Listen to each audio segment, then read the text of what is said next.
저희 교회가 1년에 2번 절기를 지키는데요. 부활주일하고 성탄주일입니다. 지난주에 제 친척 중에 한 분이 돌아가셨습니다. 그분은 신자이기도 하고 오랫동안 교회를 섬겼던 분이기 때문에 주님의 품 안으로 하늘에 올라가신 거죠. 소천하셨죠. 제가 장례식에 갈 때마다 느끼는 게 있습니다. 아마 저뿐만이겠습니까? 결혼식을 갈 때는 별로 그런 생각을 안 하는데 나이 드셔서 이 세상을 떠나는 분들의 장례식에 가보면 인생이라고 하는 것을 생각을 하게 되더라고요. 참 인생 덧없다. 그러면서 그분이 어떤 삶을 살았는가에 대한 전혀 모르는 사람은 그렇게 할 수 없다고 할지라도 그분에 대해서 조금 알고 있다면 그분이 한 평생을 어떻게 살았는가라고 하는 이런 생각을 하게 됩니다. 한마디로 평가죠, 평가. 그분이 얼마나 많은 훌륭한 업적을 남겼는가. 저는 그런 것보다도 그분이 품었던 정신, 그리고 그 정신에 따라 그분이 살려고 했던 그 삶. 저는 그걸 중요시 여겨요.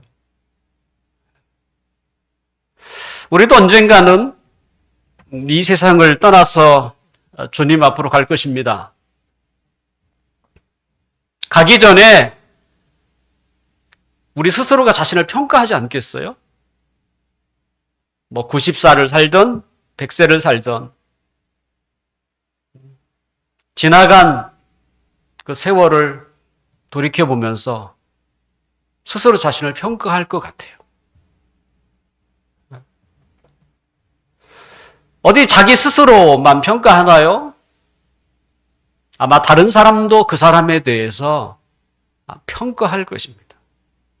그는 아마 이렇게 삶을 살았지 않겠는가. 사도 바울 선생님은 예수님의 죽음 앞에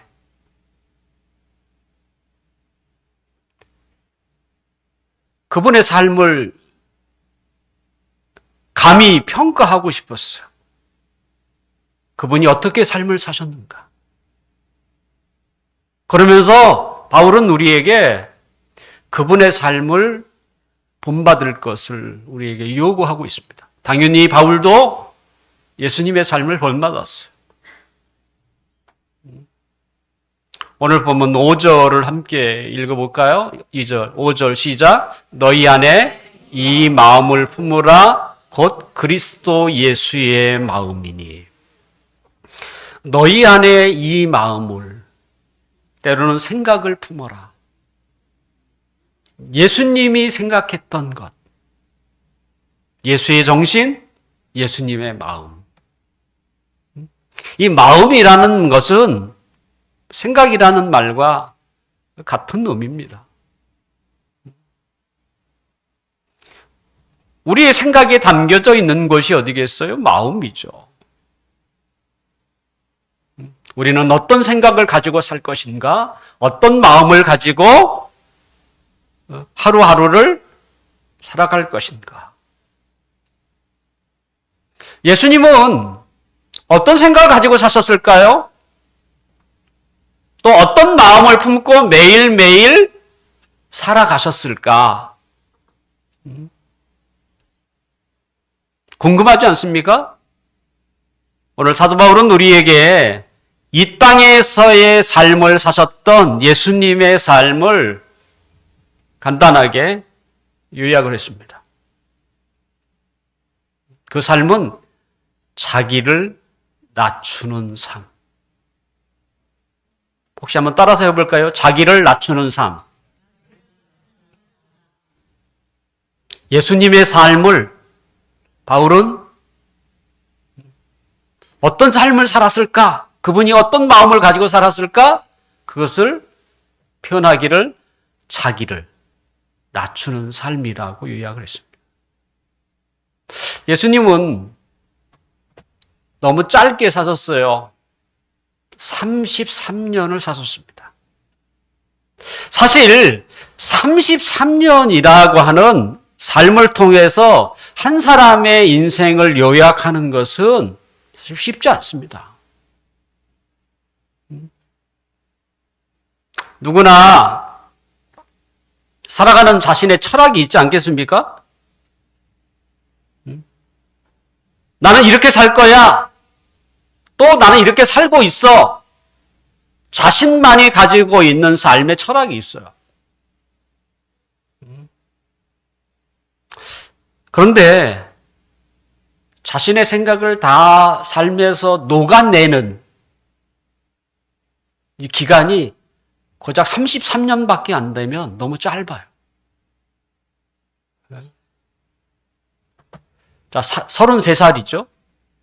33년이면. 우리나라 환경에서 좀 생각해 보면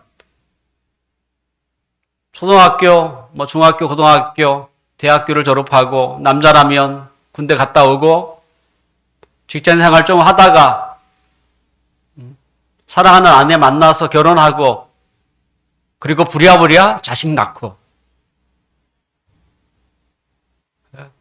힘든 것도 있지만 그 자식 자라가는 것을 보고 막 한참 기뻐할 때 그때가 한 33살 되지 않을까요?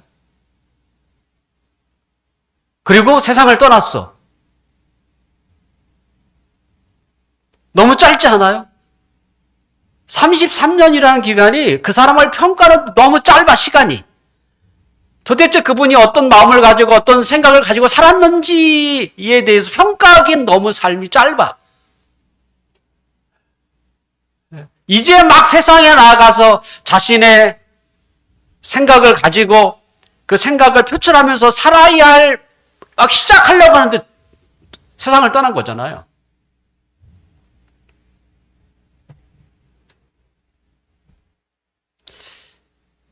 그런 의미에서 33년은 좀 짧다고 느껴집니다.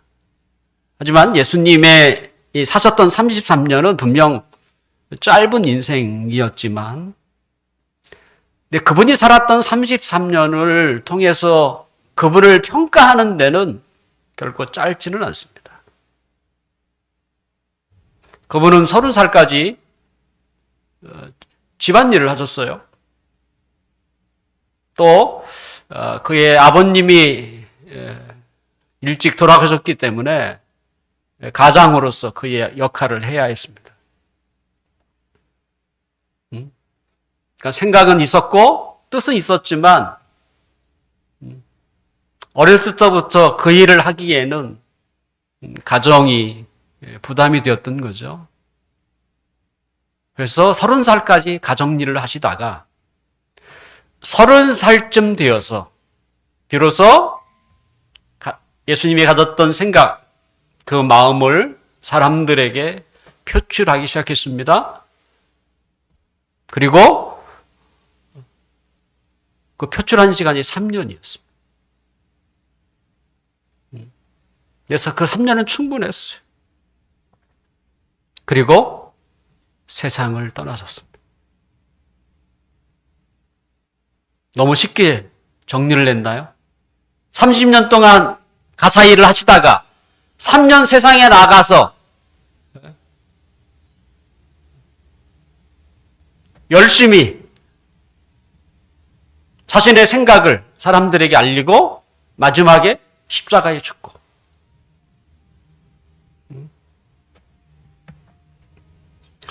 조금이라도 자신이 살아가는 인생에 대해서 생각하는 사람이라면 아마 인생을 나름대로 계획을 할 거예요. 혹시 여기 계신 우리 어르신뿐만 아니라 저랑 비슷한 나이대 계신 분들 어떨지 모르겠습니다만 그냥 놔두세요. 저거 홍보 같아요. 국회요.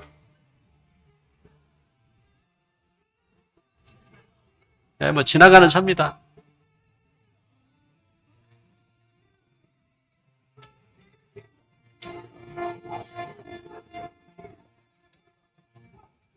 다 살겠다고 하는 거 아닙니까?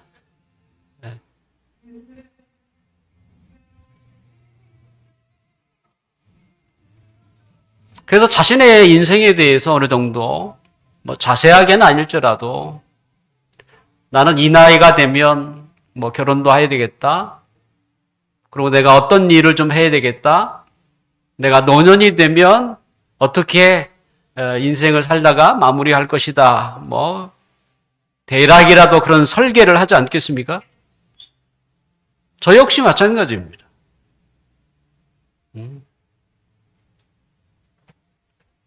하물며 저는 몇 살 때 결혼할 것이다. 이런 계획까지 세웠고 실제 또 그 해에 결혼을 했어요. 그리고 목사 안수는 몇 년에 받을 것이다. 또 교회를 개척할 것이고 뭐 이런.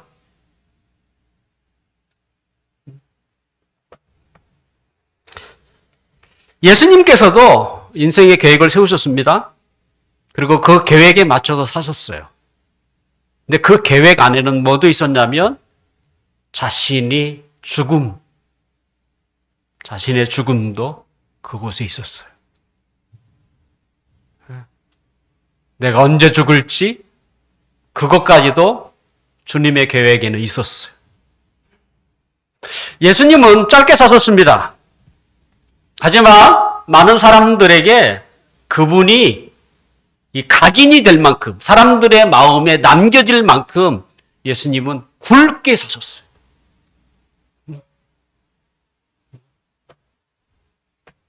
사도 바울은 예수님의 삶을 자기를 낮추는 삶이라고 한마디로 요약했습니다. 자기를 낮추는 삶. 방금 전에도 자신을 홍보하기 위해서 이렇게 그 국회의원 홍보차가 지나가지 않았습니까? 이제 국회의원 선거도 한 10일 정도 남았습니다. 왜 국회의원이 되려고 하겠어요? 분명 그들 중에는 좀 나라를 좀 섬기게 되겠다 이런 사람도 있을지만 대부분의 사람은 조금 더 높은 자리에 올라가려고 하지 않겠습니까? 그래서 너도 나도 할 것 없이 국회의원이 되겠다고 출사표를 던졌죠. 자, 자신을 낮춘다는 것. 이건 낮은 사람들에게 어울리는 말이 아닙니다. 높은 자리에 있는 사람이 스스로 낮은 자리에 내려가는 것을 자신을 낮춘다라고 표현하는 거예요.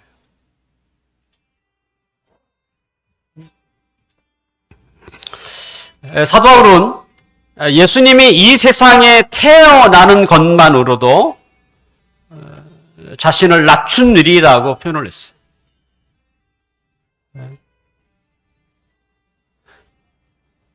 그러니까 이 세상에 태어나는 것 자체,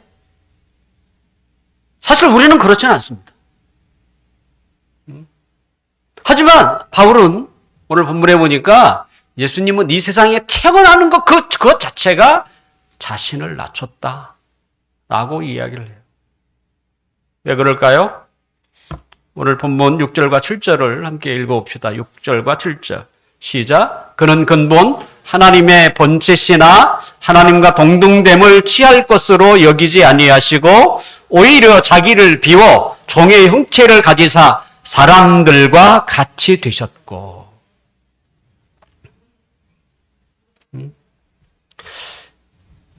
우리는 이 세상에 어떻게 나왔습니까? 그럼 부모님을 통해서 나온 거죠.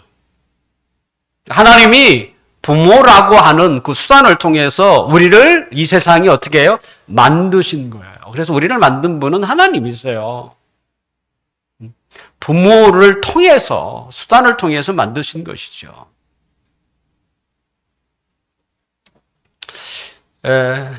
우리의 존재는 처음 만들어진 거예요, 이 세상에 태어날 때. 불교에서 말하는 윤회처럼 사람이 동물이 되고 또 동물로 잘해서 또 사람이 되고 이렇게 계속 반복된다. 이런 윤회가 아닙니다. 하나님이 우리를 처음 만든 거예요. 우리가 그 전에 무슨 동물에서 사람이 된 게 아니고 또 사람답게 살지 못하면 동물로 다시 태어나는 것도 아니고요. 그런데 예수님은 인간이 되기 전에 존재하셨다는 거예요. 자, 자신이 세상에 만들어지기 전에 존재할 수 있었다. 누가 이런 게 있었겠습니까? 그것은 오직 하나님밖에 없어요. 예수님은 마리아의 몸을 빌리기 전에 그분은 하나님의 아들로 계셨어요. 하나님의 아들이었던 분이에요. 그분이 어떻게 마리아의 몸을 빌려서 이 세상에 인간으로 태어나신 것이죠. 결국 예수님이 인간으로 태어나는 것 그 자체가 어떻게 돼요? 자기를 낮춘 거예요. 하나님에서 신에서 인간의 자리로 자기를 낮춘 거예요. 지금은 그런 사람은 없겠지만 우리가 조선시대에만 해도 때로는 서양에도 똑같은 인간이지만 인간보다 못한 삶을 살아가는 사람이 있어요. 자유도 없고. 그게 누구예요? 노예예요.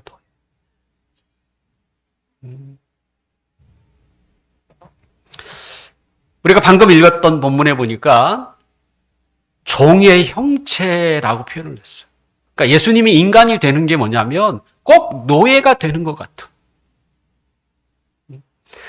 하나님이면 신이라면 무엇이든지 할 수 있잖아요.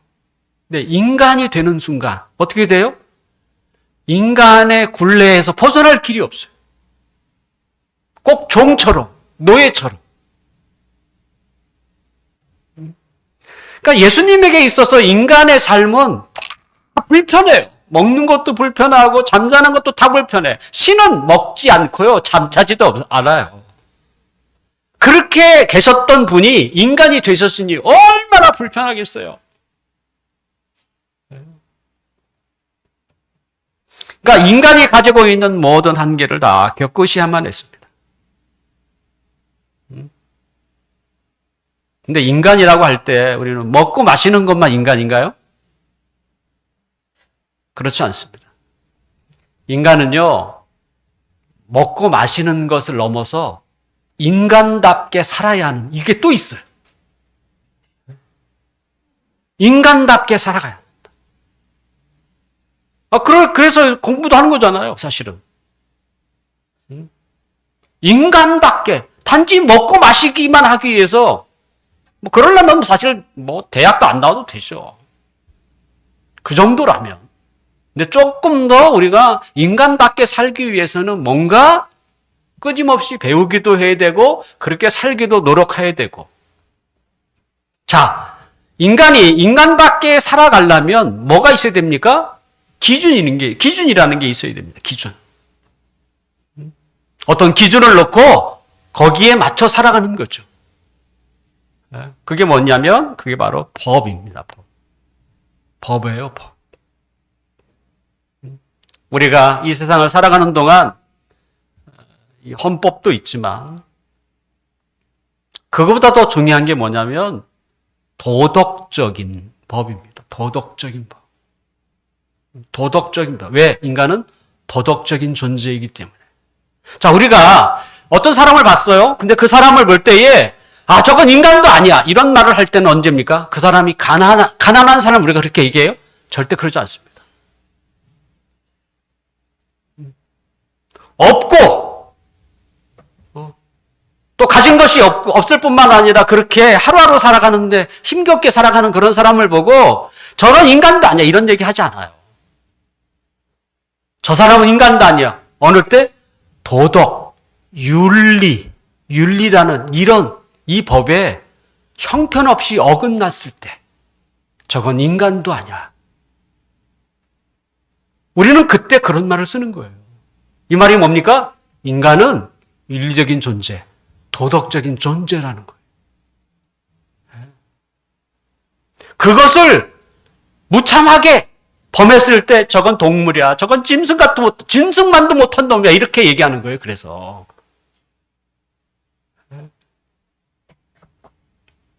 결국 하나님은 우리에게 성경이 뭐겠습니까? 하나님을 사랑하고 이웃을 사랑하는 거. 윤리적인 법이 도덕적인 법이죠. 그 기준에 맞춰 살아갈 때 우리는 비로소 인간답게 살아갈 수 있다는 것이죠. 이 법을 누가 만들었습니까? 하나님이 만들었어요. 그러니까 예수님이 하나님의 아들로 계실 때 만드신 거예요.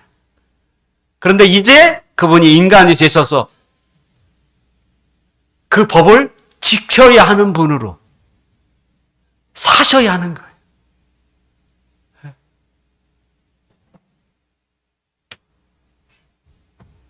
더군다나 예수님이 살아야 할 세상은 행복하고 또 좋은 세상이 아니에요.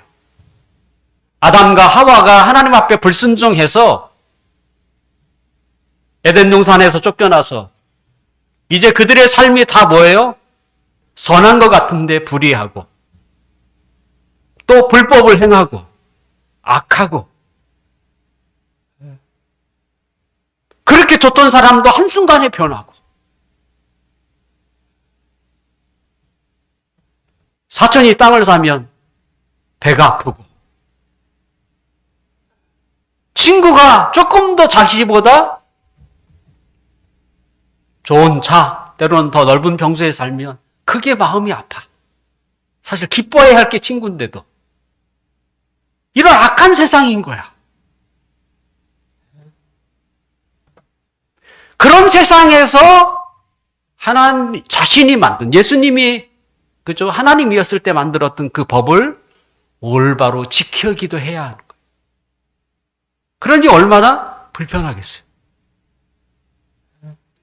그래서 자기를 낮추는 삶은 어려운 것입니다.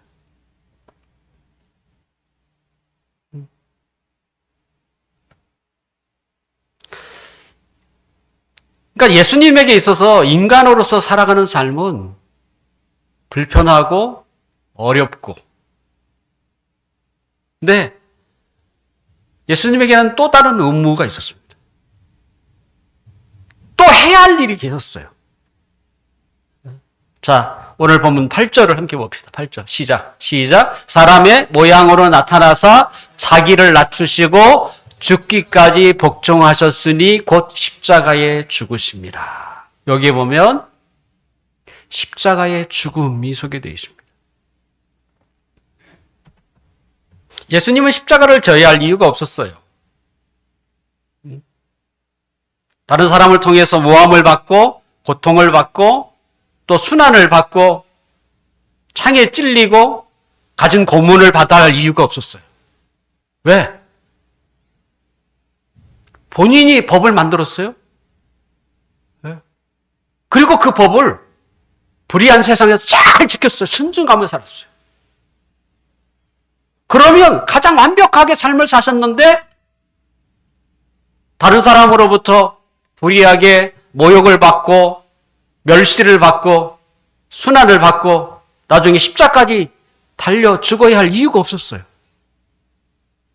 그럼에도 불구하고 예수님은 십자가에 달리세요. 뭐 때문에? 그것은 죄인들의 죄를 대신 짊어지기 위해서였어요. 십자가가 아니고서는 죄인들의 죗값을 치를 방법이 없었어요. 그러니까 예수님은 이 세상에 올 때에 단지 인간으로서의 삶을 사는 것뿐만 아니라 어떤 사명을 가지고 이 세상에 오셨어요? 죄인들의 죄값을 대신 짊어지기 위해서 이 세상에 오신 거예요.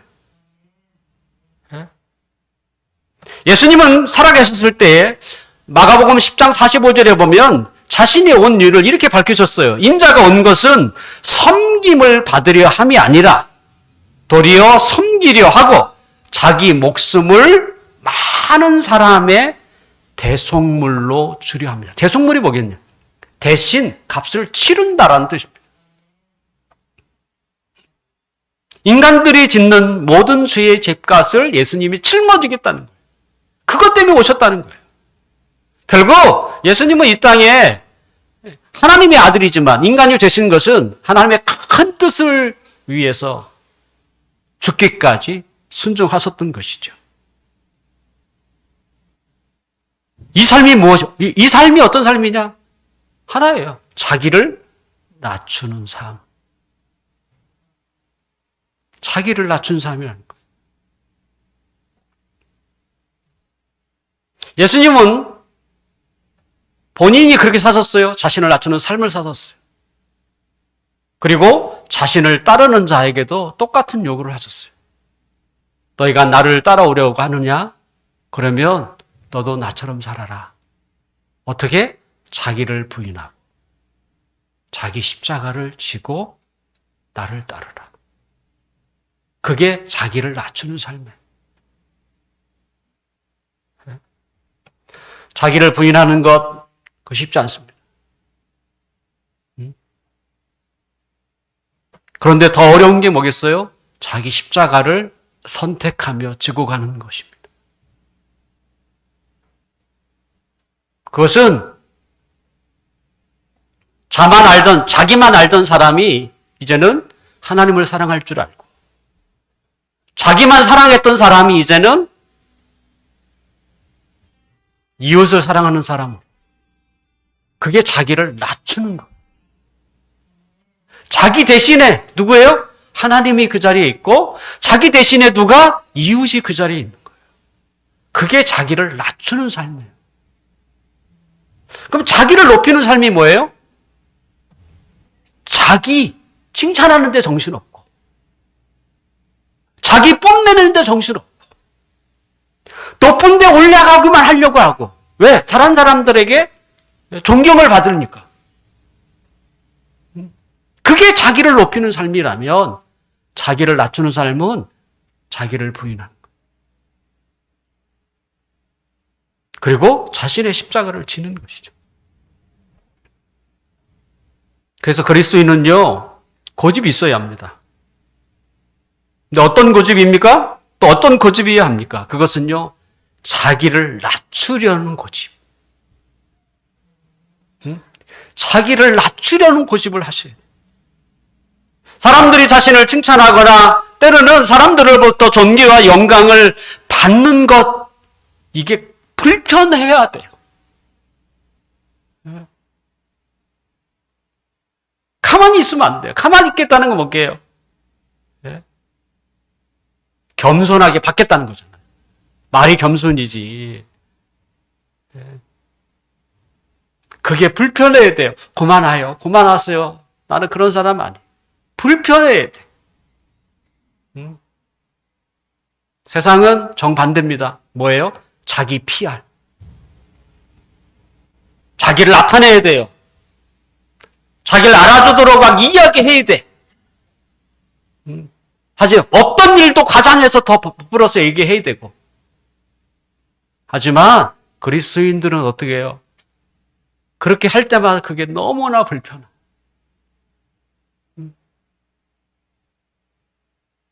혹시 그것이 불편하지 않으면 하나님 앞에 기도할 때마다 그것 때문에 회개하는 사람들. 또한 하나님의 자신을 부르신 사명을 고집스럽게 죽을 때까지 지켜내는 것입니다.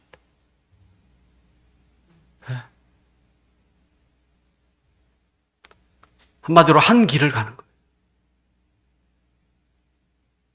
하나님이 나를 부르시는 그 사명을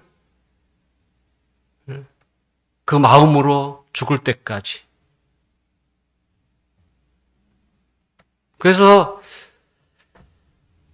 뭐 오늘도 비슷한 이름이시긴 하지만 최춘선 우리 할아버지였던 자기의 사명을 끝까지 완수했던 분, 그러면 사실은 그런 분들이에요.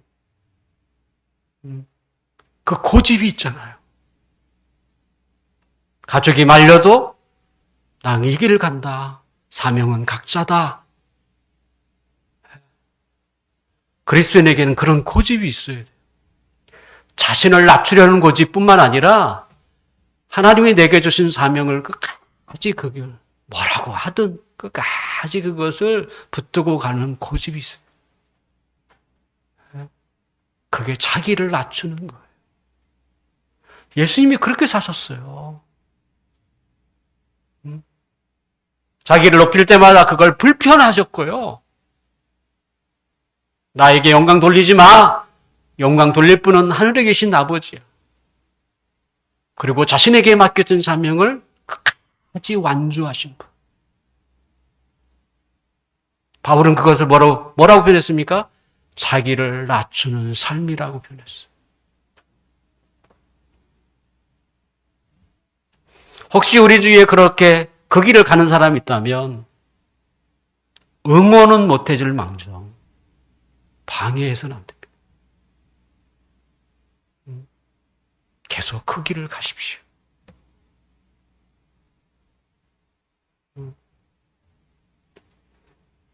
예수님은 하나님의 아들이셨습니다. 하지만 자기를 낮추셨어요. 그래서 인간이 되셨고요. 그리고 불편한 삶을 사셨고 그 불의한 세상에서도 하나님의 말씀에 순종하며 살았고 마지막에는 인간의 죄를 대신 짊어지시고 십자가에 죽으셨어요. 이게 예수님의 생애입니다.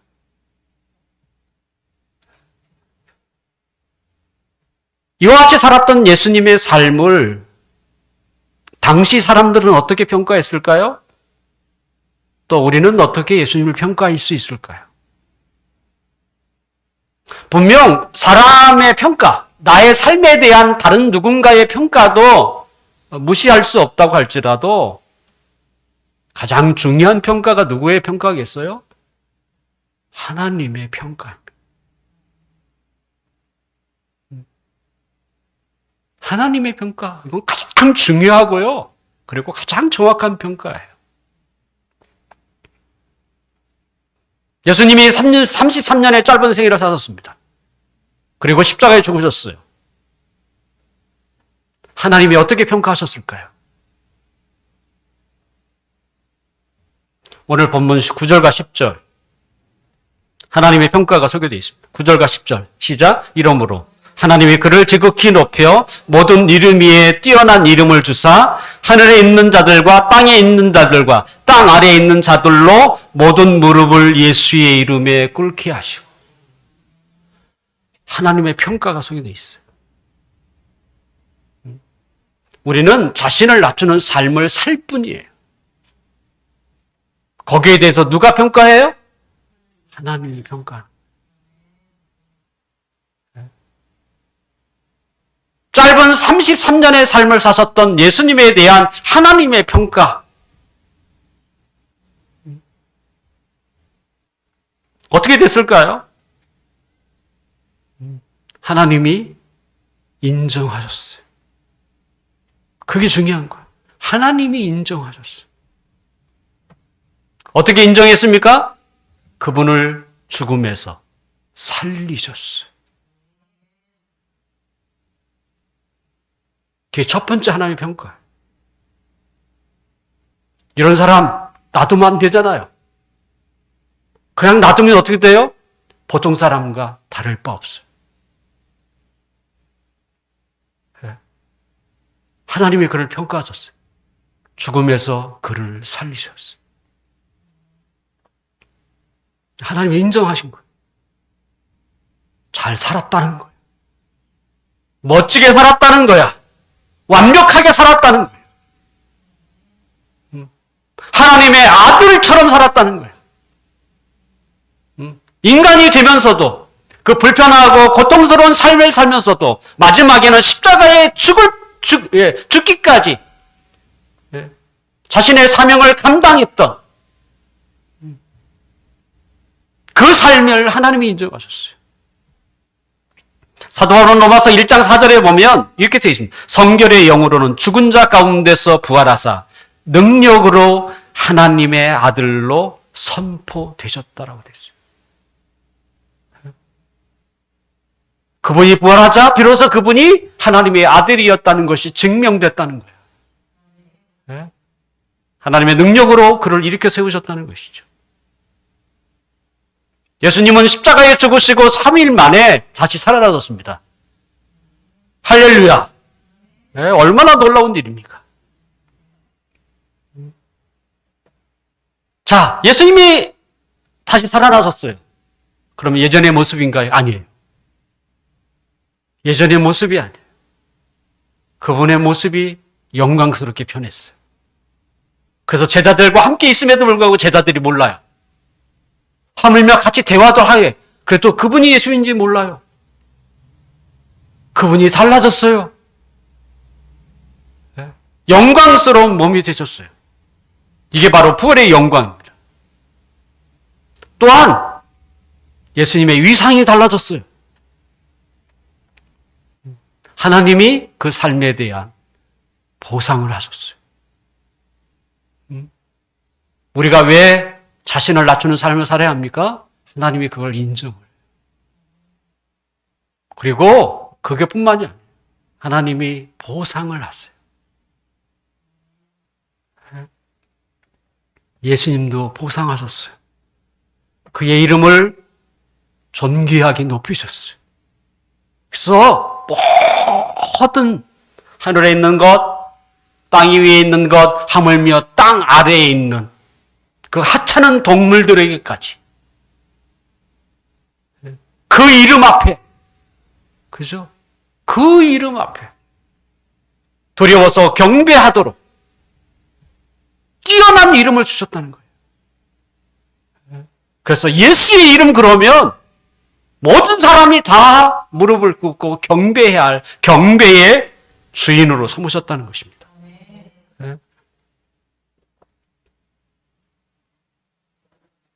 결국 자기를 낮추는 삶, 이와 같은 삶을 살아가는 자에게 하나님은 반드시 보상하시겠다고 하는 것이죠.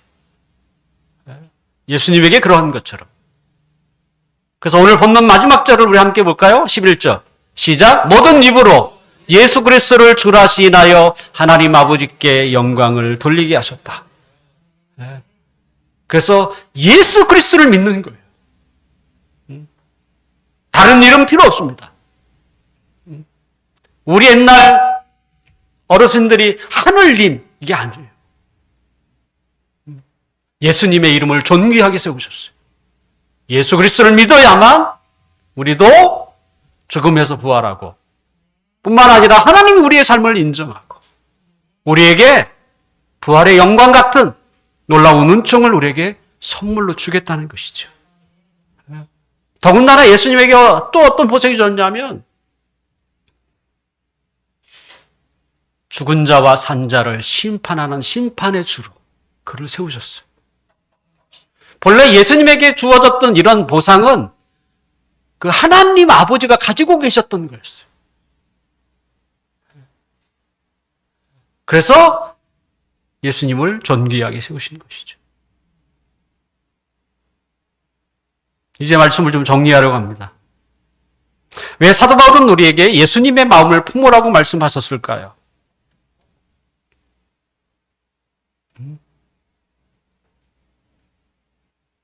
자기를 낮추고 또 하나님의 말씀에 순종하고 자신에게 맡겨진 사명을 끝까지 완주하고